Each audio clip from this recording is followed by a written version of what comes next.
So good morning to everybody. Again, thank you for inviting me. It's an honor and a pleasure to be here.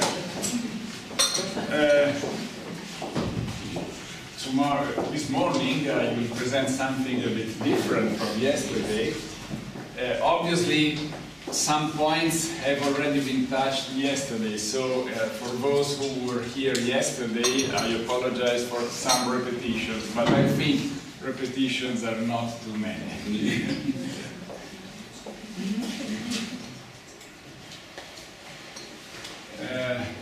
The idea is that the view we have of the universe remained basically the same from the times of ancient Greece until the 16th century.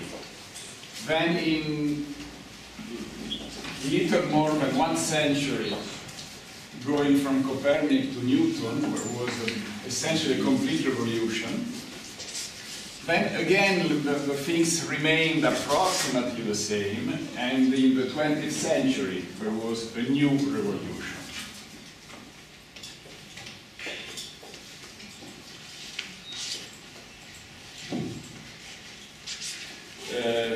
Just to say something about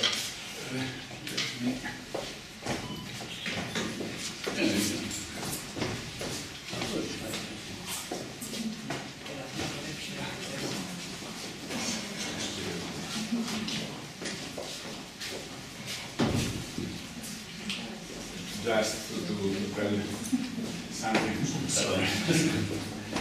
about the time. Here are just the dates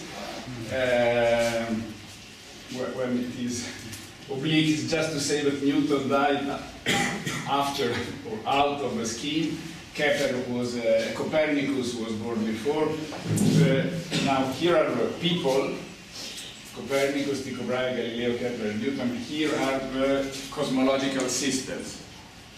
So the universe of Ptolemy obviously dates back to the Greek times.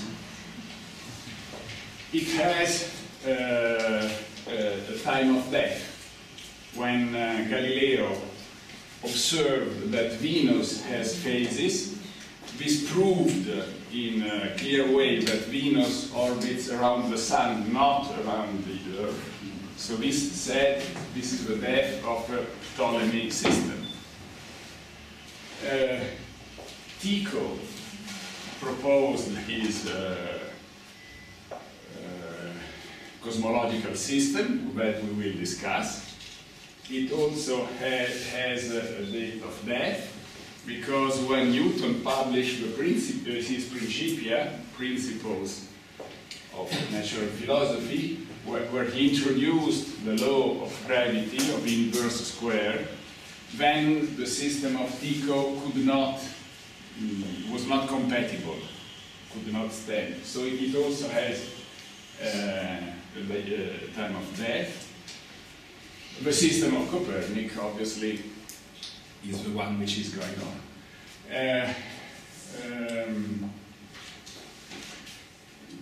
We just have a look at the dates, then we will come to discuss in detail and then come back again to the dates. Remember that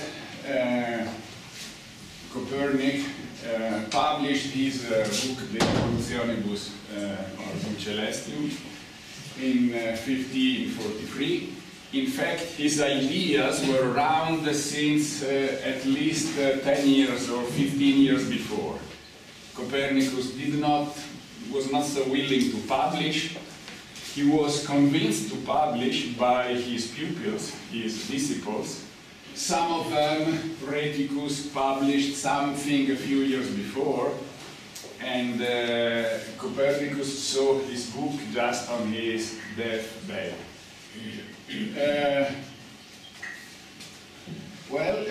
This was 1543. Then the discussion went on. We will review in favor and against. From the point of view of the Church, this was a free discussion. I mean, the Church said something against Copernicus for the first time in 1616, 70 years later. And this was sentenced by Inquisition, which said, well, for the book of Copernicus, we ask for some corrections. And corrections were issued in 1620. But nevertheless, this was the basis for Galileo's trial, which was in 1643. Because the kind of essentially condemnation of a Copernic system was already 1616, and Galileo in 1643 was essentially accused of having supported the system despite the sentence of 1616. By the way, 1620, issuing the required corrections to some phrases of Copernicus' book, the Inquisition also endorsed the Tycho system, which in a sense remained the official system endorsed by the Church, such that in 1651, Riccioli, who was a Jesuit father and an astronomer, published a very important book on astronomy in which he gave an account of all of the observation and the systems, and it is clear from reading the book that he presents the Copernic system, does not support it because he, being a priest, he could not deny the Inquisition sentence, but it is clear from the way that he presents it that he obeys the sentence but would be a supporter of Copernic's system. Much before him, before 1616, in 1584, Zúñiga, who was another Jesuit priest in Spain, published a textbook at his college in which he supported the Copernic system, because for 70 years the discussion was open. There were obviously supporters and opponents, but the first official pronunciation was in 1616.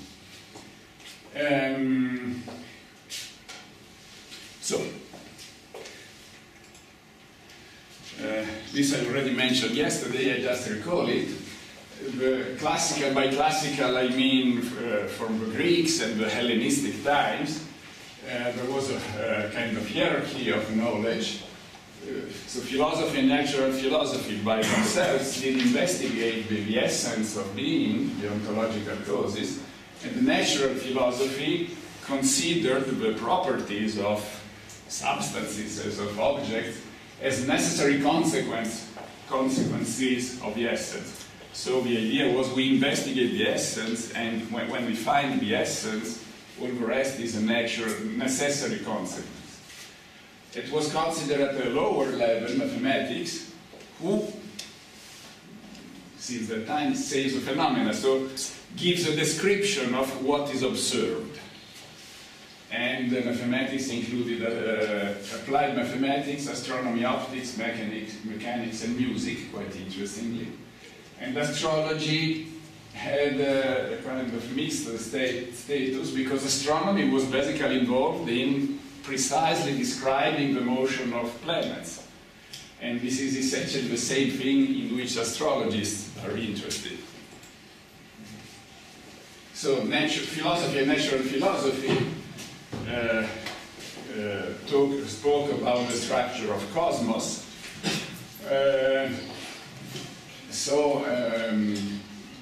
Well, the basis, one very basic assumption was the perfection of the spheres and circles. Essentially because a sphere remains a sphere with however you rotate it, or to say it in exactly the same thing in a different way, from wherever point you look at it, it looks always the same. This was exploited in the 20s, so almost 1 century ago, by an American physicist who had quite a bad temper. So he had 4 fights with several of his colleagues, and to some of them he said, "You are a spherical bastard."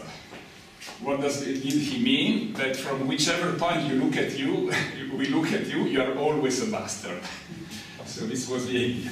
So the idea is that the circle and sphere are perfect shapes, and so the universe must have a spherical shape, and the uniform circular motion is the only appropriate motion for the sky. Since the antiques, this was this horror vacuum, which means that vacuum was almost something unthinkable. It was not conceivable that there was vacuum. They spoke about the skies at plural, because the skies were a kind of onion-like concentrical spheres.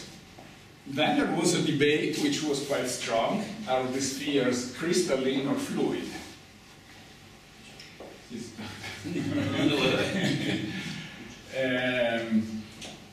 So the difference was, since the antique times, planets versus stars. Planets are moving in the skies, stars are, stay all together, move just because, now no, because of rotation of Earth, but stars are in a sense fixed, and the planets are different because they move.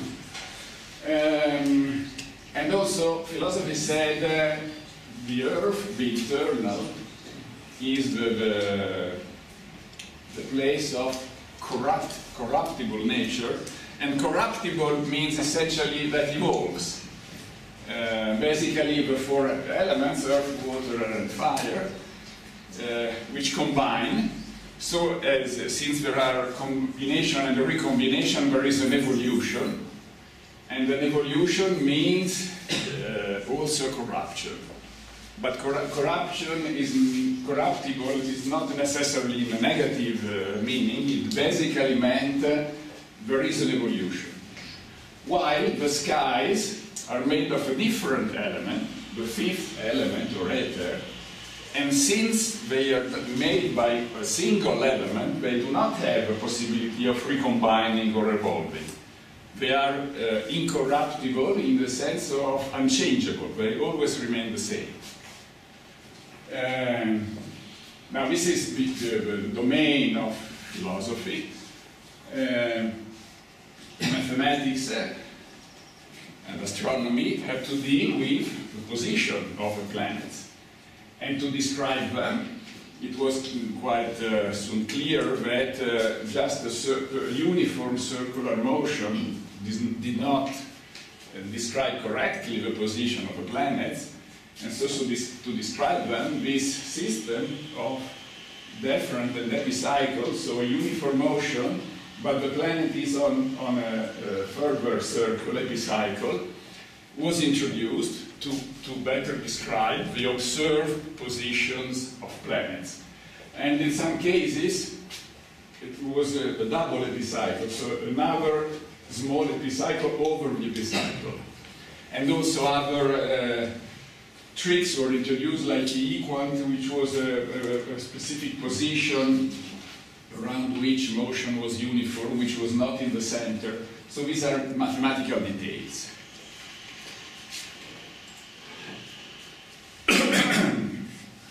Now the difference. Yes. Thank you. Yes, I am free of yes. No. Yes, I am free of them. Now, the testimony of this way of thinking is this letter sent Bellarmino, Cardinal Bellarmino was a very influential cardinal in Vatican. He had been involved also in the Inquisition, although he was not the head of the Inquisition. Paolo Foscarini was a Carmelitan father from Naples, who wrote, he was a supporter of Copernicus' system, and he wrote a commentary to the scriptures, looking for the passages of the scriptures which could support Copernican system. he obtained exactly the opposite effect that he wished, because he wished to support the Copernican system, so to support Galileo. But what did he obtain? That he triggered, in a sense, a trial by Inquisition, which led to the sentence of 1616 that I just mentioned. So the net result he obtained was the first official pronunciation of the Church against Copernicus. Now, before the trial, the year before the trial, Cardinal Bellarmino, in a letter to him, stated, I believe that you and Galileo should cautiously speak ex suppositio, so as a supposition, so from the point of view of a mathematician, and not in absolute way, as I always believed Copernicus spoke. This is quite, I mean, Bellarmino believed Copernicus spoke from the point of view of mathematician, of a model. This is not completely true.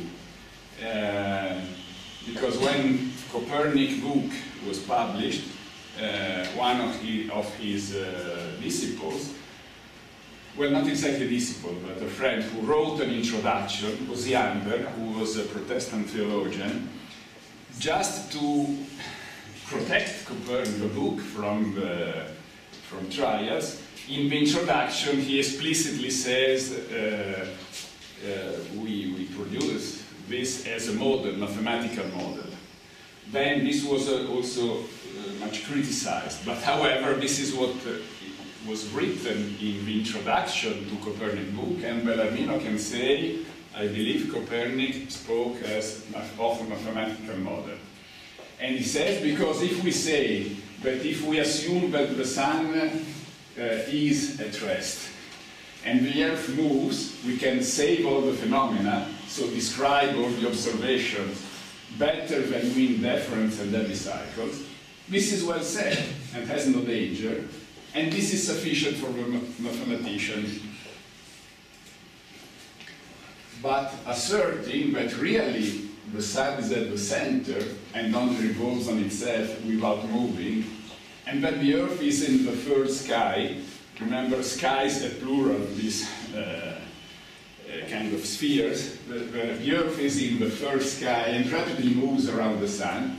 This has a great danger of not only irritating all the philosophers and the theologians, but also of being harmful to the Holy Faith by making the scripture false.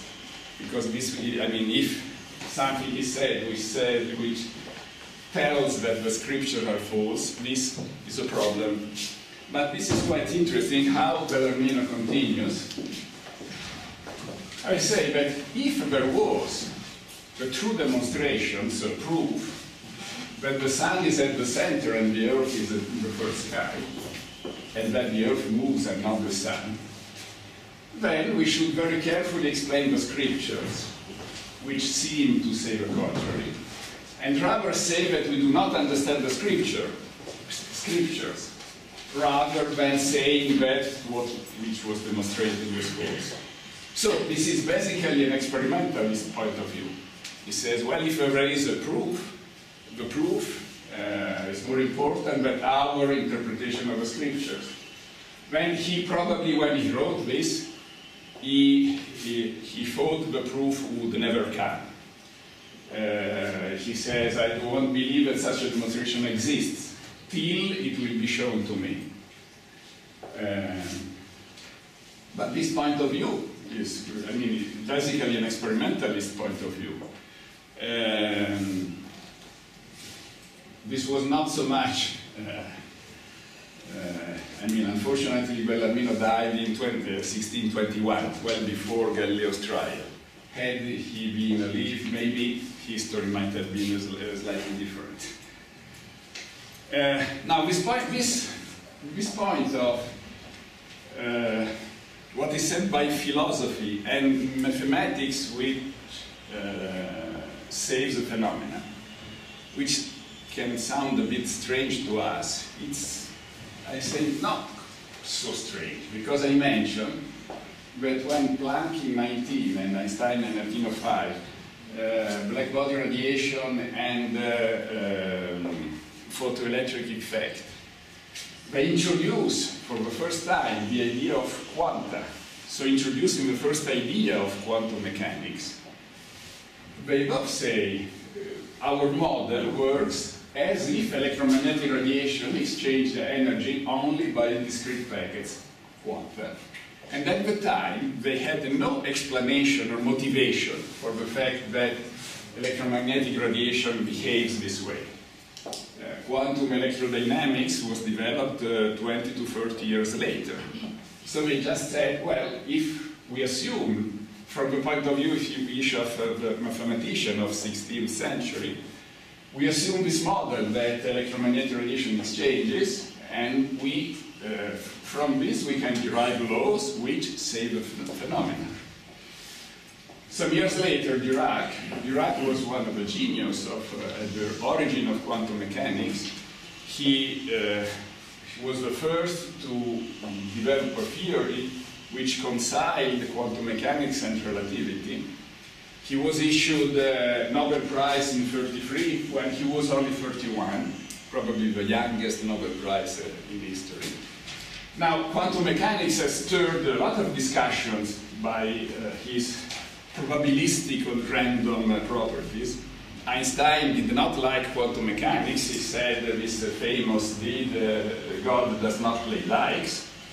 So when Dirac was issued the Nobel Prize, he was interviewed, what do you think about the hermeneutical implication of quantum mechanics? And he basically answered, I don't know, I deal with equations. So what I'm interested in is writing equations which describe what we observe, and I'm not essentially interested in the hermeneutical implications.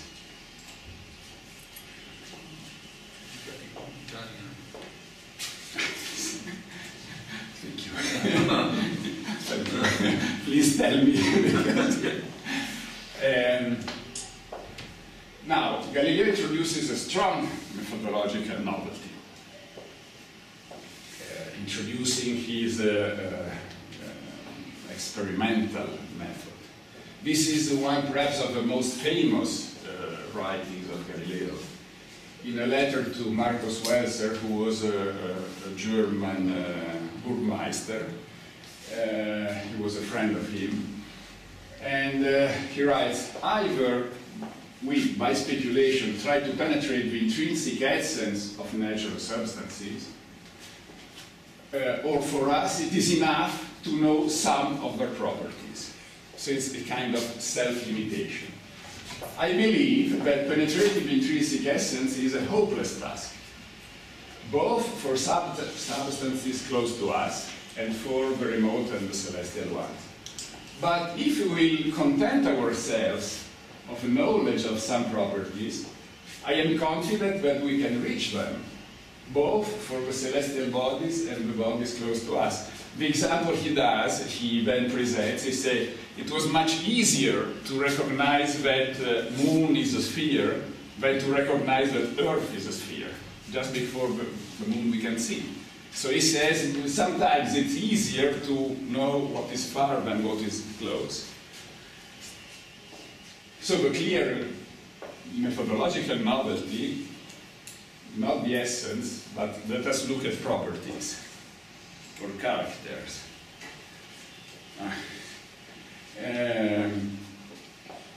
When we went on, and Newton arrived just at the reversal of a hierarchy. The hierarchy was philosophy and the mathematics below it.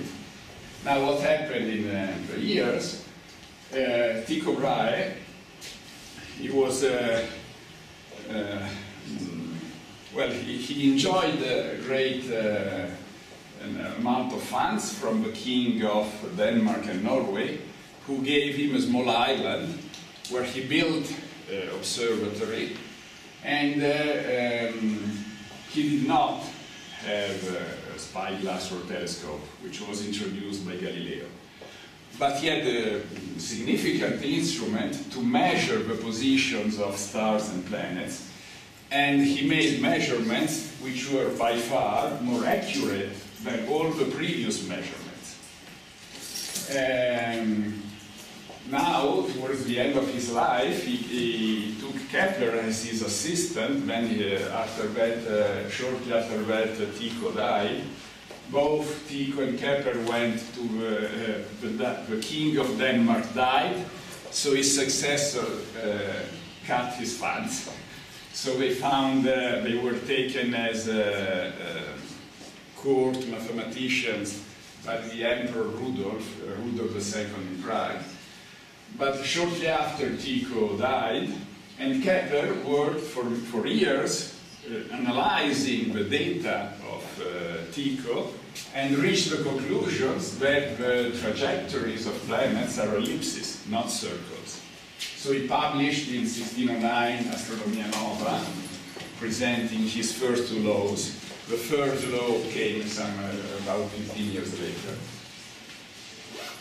And this idea of the ellipses was so revolutionary with respect to the idea of circles that nobody considered it till at least 1645. When it began to be considered, then towards the end of the 17th century, Hooke and Newton were speculating about the inverse square law for gravity. There was a fight between Hooke and Newton, saying, because Newton published and became very well known, Hooke accused him in the sense of partially stealing his ideas. But essentially Newton, stimulated by Hooke, said, well, what are the consequences of the inverse square law? And he found, he was a good mathematician, that the inverse square law implied elliptical orbits. So he became enthusiastic about this, and so he started the work to publish 3 years later his Philosophia Naturalis Principia Mathematica, the mathematical principle of natural philosophy. This is a complete reversal of hierarchy. Before, philosophy was above mathematics, or before, then Newton says no, it's exactly the opposite. The principles of natural philosophy is mathematics. And by the way, oh yes, it says separation between earth and skies, false. False. This is a crucial point. In the view I presented before, there was a sharp distinction between the earth, the place, the locus of corruptible of evolution, and the skies, which were done by a different element. So there was a complete difference. What does Newton say? No. The celestial bodies obey the same laws which are obeyed by the objects on Earth. The reason why the moon revolves around the Earth is exactly the same reason why the apple falls from the tree. It's exactly the same law, but there is no difference of substance, of essence. They all are in the same domain. Now, let us go to the cosmological systems. Well, this is the Ptolemaic system. The Earth is at the center. Well, you all well know. The Moon, and then Mercury, Venus, and the Sun, which revolves around the Earth. In Copernicus system, just the exchange. The Sun is at the center, Mercury and Venus, the Earth with the Moon, and then the other planets. Then Tycho proposed his own system. In the system of Tycho, the Earth is at rest at the center. The Moon revolves around the Earth. Then the Sun revolves around the Earth. And all the other planets revolve with the Sun. So they revolve around the Sun. This was introduced before Galileo showed that Venus necessarily revolves around the Sun. And if we look at it from today, it seems like a compromise between planets revolving around the sun and keeping the Earth at rest at the center. But when he introduced it, this was not at all a compromise. He introduced it because he was looking, as all the astronomers, to the proofs that the Earth revolves around the sun, and at that time there were no clear proofs. So he said, I am measuring the planets and the position better than anybody before me. If the Earth did move, I would see it, I would measure it. Since I do not measure it, this means that the Earth is at rest. Now, it's better, the description of the other planets are simple and better if I say that they revolve around the sun. Okay, let us do it. But he kept, this was not a compromise. It was a deliberate choice on the basis of the observations he had. He had at his time. By the way, from the kinematical point of view, so just speaking about trajectories, not of the reasons of motions, Tycho's system and Copernicus' system cannot be distinguished. It's just a matter of change of frame of reference. It's only when not only kinematics but dynamics come in, so y is motion, then when the masses of Sun and Earth are considered, then it becomes clear that it's not possible that Earth is at rest and the Sun revolves around it. Because which proof can be taken, can be looked for that Earth is moving? Well, the proof is that Earth moves with respect to the stars.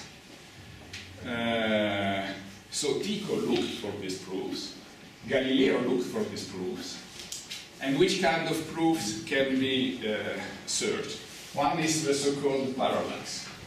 If we take a star, and if Earth is once here as once there, it should be measurable that we see the star at a different inclination, at a different position. But this was not observed, at least at the time, essentially because the stars are much more far away than people at the time believed. People at the time, remember the Ionian light, the last sky was the sky of stars, and they believed that it was not essentially more far away than planets. So they believed the stars were relatively close. Now, if we look out of a window and we look at the next building, and we look from one window and from the other window, we can notice that the perspective is different. But if we look at the summit of that mountain and we look from one window or the other one, it's very difficult to recognize that the position is not the same. So the difference is also small, but it could not be measured at the time of Galileo. This was measured much after. In fact, in the search for parallax, Bradley in 1726 found another effect which is more quantitatively more important, which is a stellar aberration, which says essentially, well, if the Earth is moving, it means that once it moves in one direction and the other in the opposite direction. So the example which is proposed is if you have when it rains, assume there is no wind, so rain falls perfectly vertical. If you go on a bicycle, you're moving towards the rain, so rain comes to you in oblique way. So if the Earth goes once in a direction and the other one in the opposite direction, the direction, if the star is here, light comes from here, but we should see the star in one direction or the other at 6 months difference. So Bradley discovered this. It was a significant result to discover and to interpret correctly this effect. By the way, as a byproduct, he measured the velocity of light, probably the first measurement of a velocity of light. And here too it was a difficult measurement because the velocity of the Earth is so much smaller than the velocity of light. So this triangle is extremely narrow. Then once this measured in 1726, then the parallax, which is an even smaller effect, was measured in a definite way in 1838.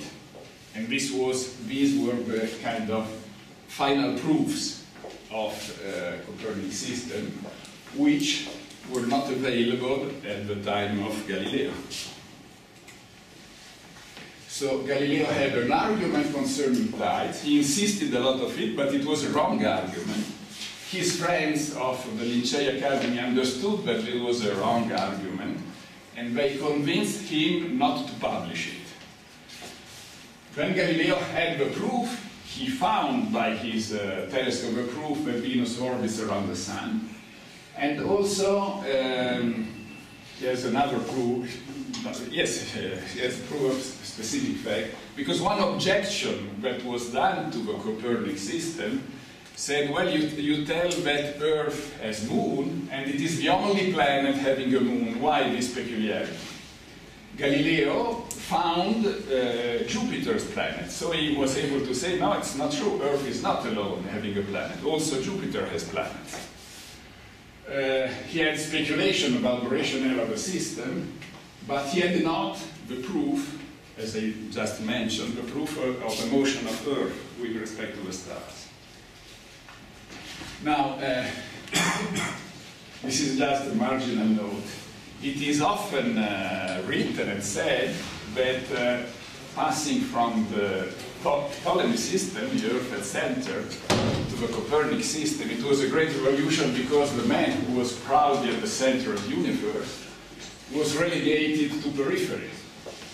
Now, this is an interpretation which appeared more than 1 century after, so at the end of the 18th century. At the time of Galileo, it was exactly the opposite. Because remember, at the time of Galileo was corruptible and uncorruptible. So the idea, obviously, Newton was not yet there. There was no gravity. Now, why do the bodies fall? Because the center collects all the negative, all the corruptible. Everything which is corruptible tends to the center. So at the center, where Earth is the collection of, I don't know what to say, all the dirt or dirty, and things which are air, fire, spiritual go towards the skies. In Italian great poet Dante, in the Middle Ages, he has in his cosmological system, at the center of the center is the bottom of hell, where the devil stays. So at the time of Galileo, it was not relegating the Earth to periphery. It was promoting it into the skies.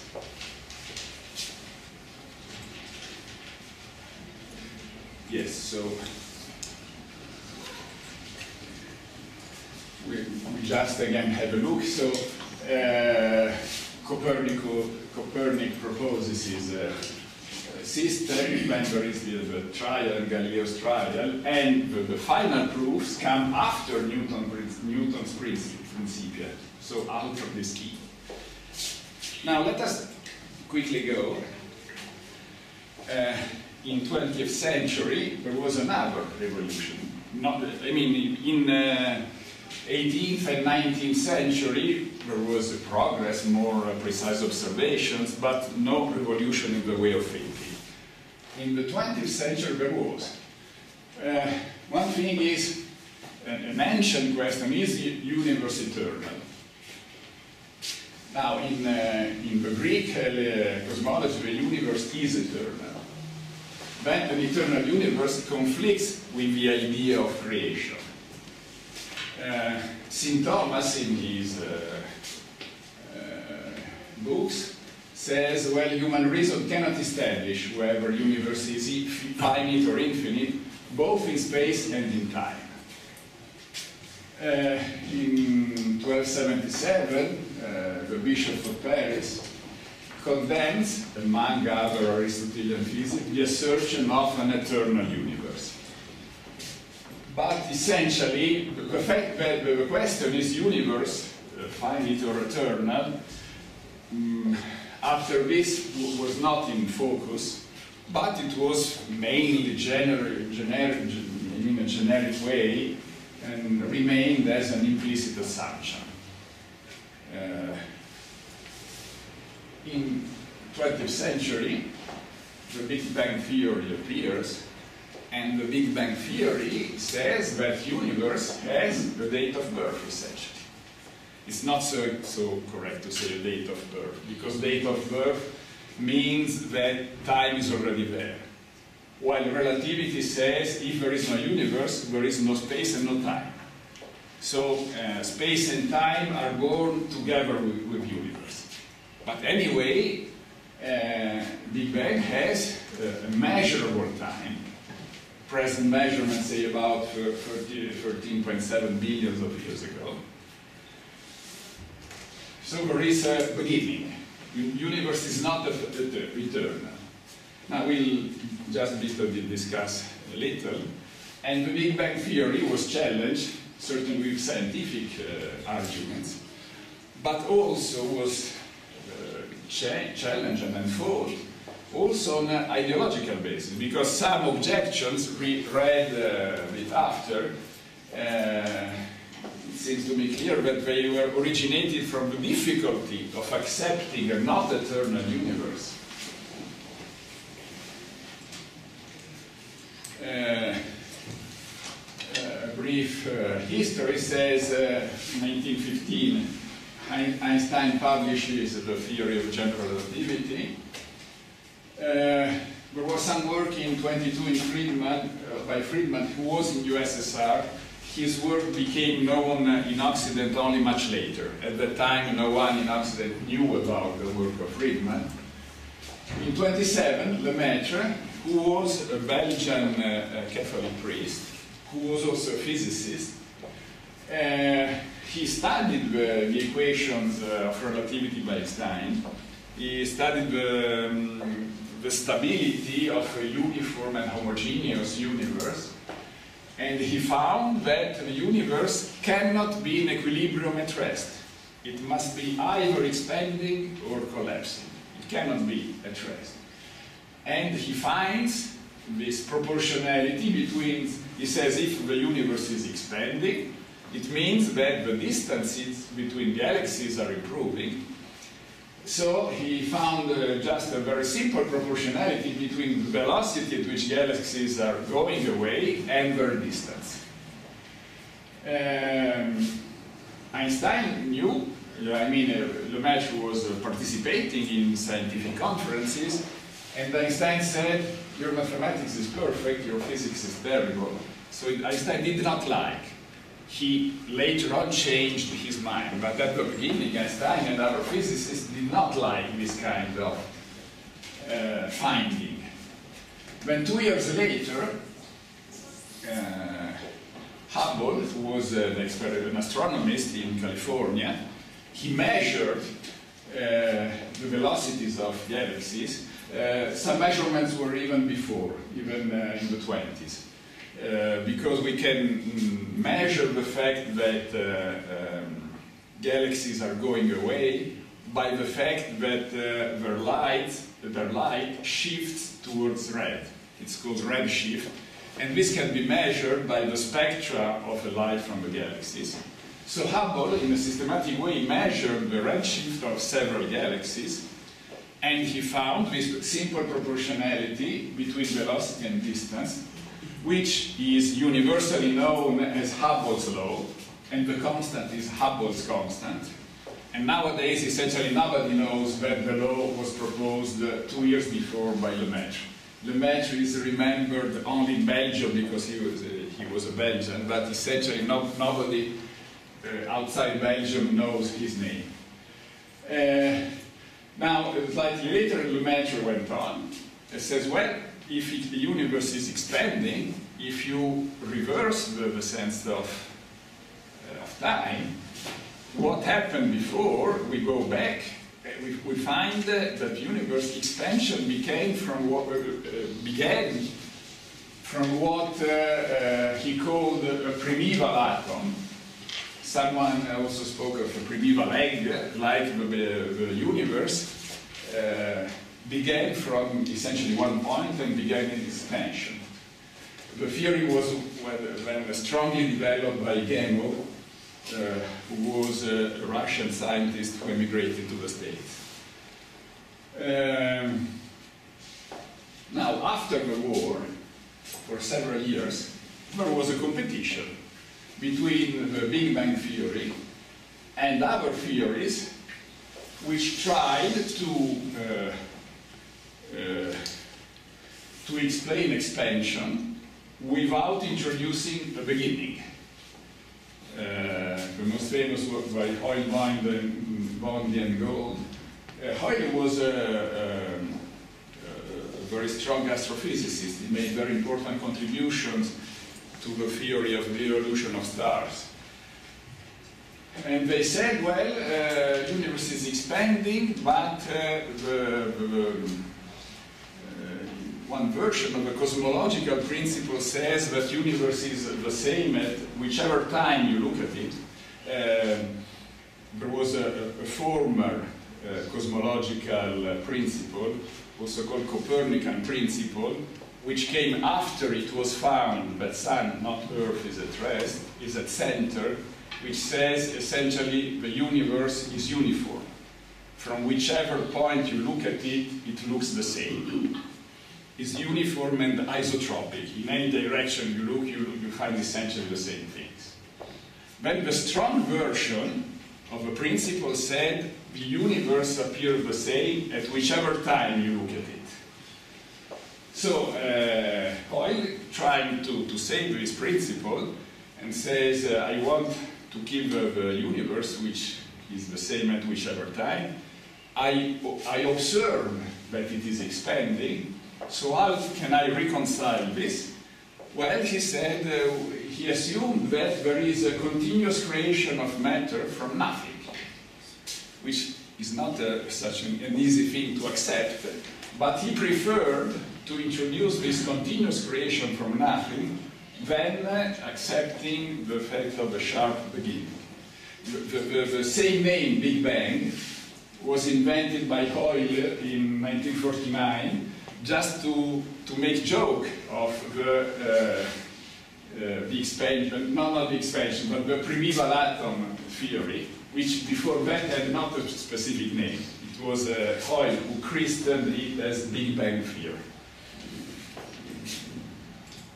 Now, the competition among the theories went on till 1964, when the cosmic background radiation was discovered. It's kind of a microwave radiation which is wherever in the universe, which is a kind of echo of the original beginning, of the original explosion which gave rise to the expanding universe. This was discovered. Now, the existence of this radiation is a natural consequence of Big Bang theory.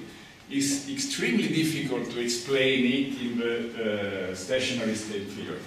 So this was, by most astronomers, taken as the proof in favor of Big Bang theory and against stationary state. Although this was not general. Hoyle continued to believe in the stationary state till his death, which was in 2001. But the majority of astrophysicists and astronomers shifted to the Big Bang theory, such that in '78 the Nobel Prize was issued to Penzias and Wilson, who were the two men who discovered in '64 this radiation. But the story is continuing. Since at least 1998, measurements show that, I mean, if you have an explosion, which goes on, you expect the expansion, which is likely slowing down because of gravitational attraction. Now there are instead proofs that expansion is accelerating. They call it inflationary expansion, and nobody knows why. So astrophysicists said there is an obscure energy which is just a way of saying we don't know, we don't understand why it is accelerating. But the novelty of the 20th century is that this question, is the universal eternal or not, which was there since many centuries, it had, I mean, at present it has an answer. The present state of theory, of our understanding, says that the universe had a beginning. Another question which was answered in the 20th century is, where does the energy of stars come from? Obviously stars emit light and a big amount of energy, but where does this energy come from? It was not known. It was with the development of nuclear physics in the first part of the 20th century when it appeared that nuclear reaction might be the origin of the energy of stars. Beghi, who was a German physicist, emigrated to the States. He published an important paper in 1938, and then the idea was further developed that stars essentially are the place of nuclear fusion, by which hydrogen, which is the, let me say, the first product of Big Bang, hydrogen burns and is fused into helium, producing energy. Then the evolution of stars was also studied, because the star, like our sun, is in equilibrium because gravity tends to collapse it, to shrink it, but the temperature induced by energy gives a pressure which counteracts it, so the star remains in equilibrium, fortunately for us. Now, when hydrogen fuel begins to be exhausted, what happens? There is no longer enough pressure to keep the star in equilibrium, so gravity prevails and the star shrinks. Now, shrinking, it becomes more dense, it heats up by shrinking, so further nuclear reactions are started, which from helium produce heavier elements, carbon, silicon, up to iron. Iron is the heaviest one, which can be produced by nuclear fusion, because going to heavier elements, the nuclear fusion reaction no longer produces energy. So when, in a sense, all the matter in the stars has been converted to iron, no longer possibility of producing energy. Now the star either still collapses and becomes, if it is not heavy enough, it becomes silent. There is, well, I'm not going, it's quite complicated, but if the star is massive enough, collapse by gravity cannot be stopped, and the star eventually explodes. In the explosion, the energy from gravity is used to produce all the heavier chemical elements. Now, after the explosion, these chemical elements are produced and projected into the sky. After the explosion, a remnant can remain, and according to its mass, it can become a neutron star or become a black hole, which I mentioned briefly yesterday. So what is the implication of all this process? The stars operate, produce the energy, on the basis of the same nuclear reactions which can happen and be studied on Earth. So this is a further step in Newton's line. Newton said, well, the moon obeys the same laws which are obeyed by a falling apple. Now we know that reactions that produce energy in the stars are the same that we can study on Earth. And this is completely consistent with the vision of a Big Bang, so beginning, because at the beginning, with a Big Bang, only elementary particles were created, protons and electrons and neutrons. So only the chemistry of the universe at the beginning is only hydrogen. So at the beginning of the universe, then this gas can gravitationally collapse and form stars. But at the beginning of the universe, only hydrogen exists. So only stars can be formed, or planets which are gaseous, like Jupiter, but a solid planet could not be formed. The elements were not there. After a first generation of stars had their life, they at the end exploded, sent into the universe heavier chemical elements. Only after that can planetary systems be formed. So this is perfectly, the evolution of the chemistry of the universe is perfectly consistent with the vision, the Big Bang theory, which states a very clear beginning. So I do not have real conclusions. Well, these are the same that I wrote yesterday, essentially. But innovative and unexpected ideas need time to mature. We can go back. The idea of the primeval atom is of 1931, and it took in 20th century at least 30 or 40 years to be accepted. So again, as I mentioned yesterday, new ideas need time to mature. And experimental evidence is self-imposing. I mean, if Hubble had not measured his law, the idea of an expanding universe, although it was a necessary consequence of general relativity, probably would have remained some article in some paper. As similarly, if the microwave background radiation had not been discovered, observed, probably the debate between Big Bang and the stationary state would still be there. So this is my conclusion.